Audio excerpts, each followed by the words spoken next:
To freely walk the streets that once held so much terror is testimony to the remarkable changes that have come to Cali. But where did it all begin? This story, like all transformation accounts, is rooted in the hearts of intercessors, men and women who had ears to hear what God was saying. God spoke to us that we should come to Cali. Ruth Ruibal and her husband Julio came to Cali in 1978.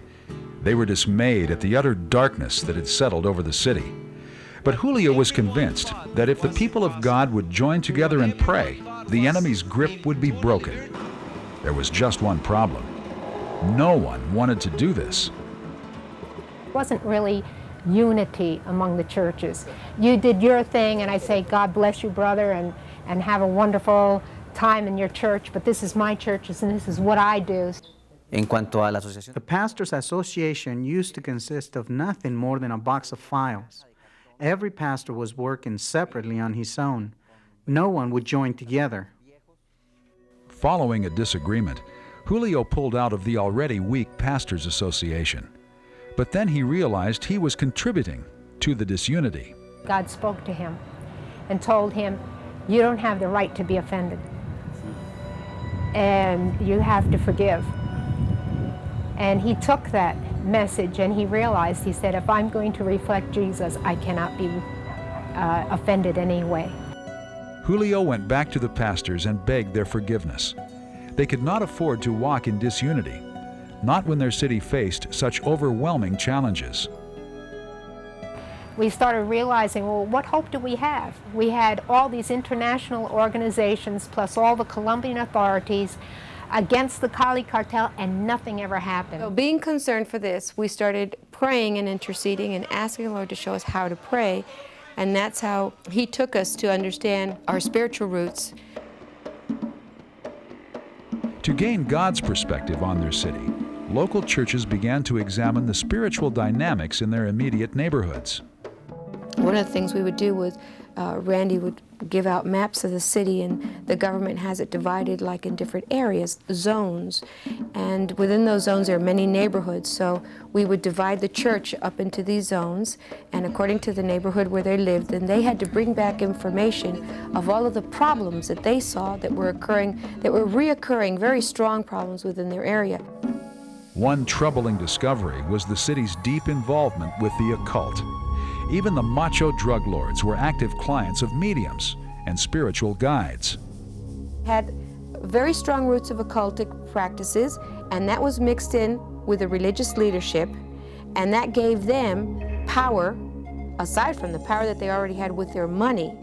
As they began to address specific strongholds over the city, Cali's pastors felt God leading them to assemble their people for an evening of joint worship and prayer.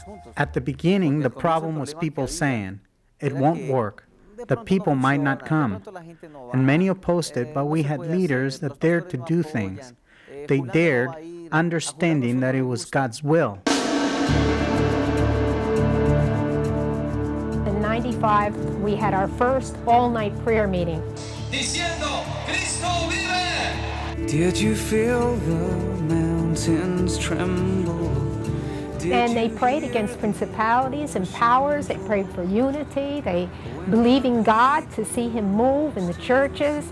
The mayor at that time got on the platform, prayed for Cali and said, Cali belongs to Jesus Christ. And with those words, when the Christians heard them from the city authority, that was a confirmation of what the Holy Spirit was doing in the city.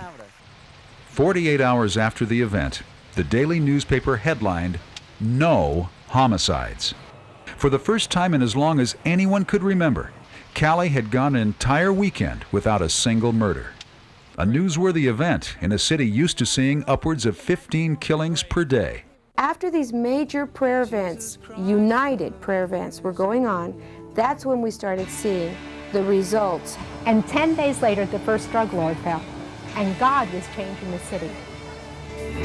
Fling wide you heavenly gates. Prepare the way of the risen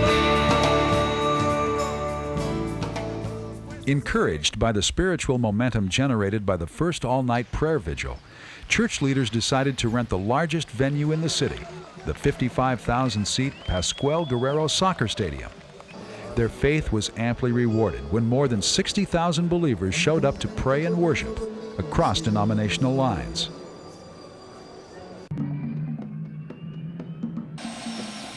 During the summer of 1995, the Colombian government declared all-out war against the drug lords.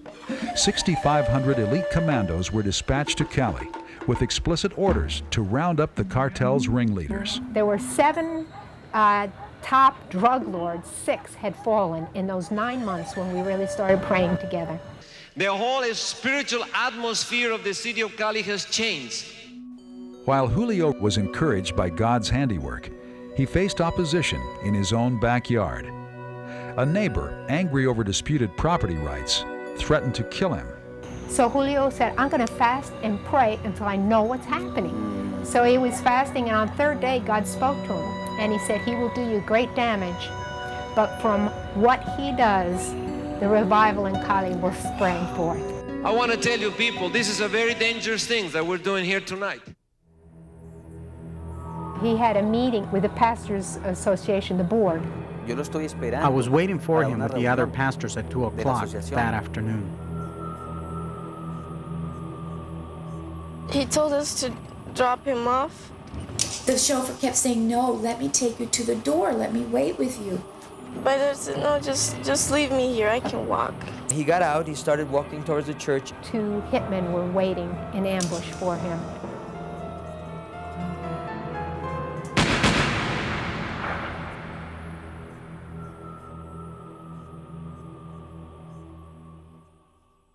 That was the last time I saw him.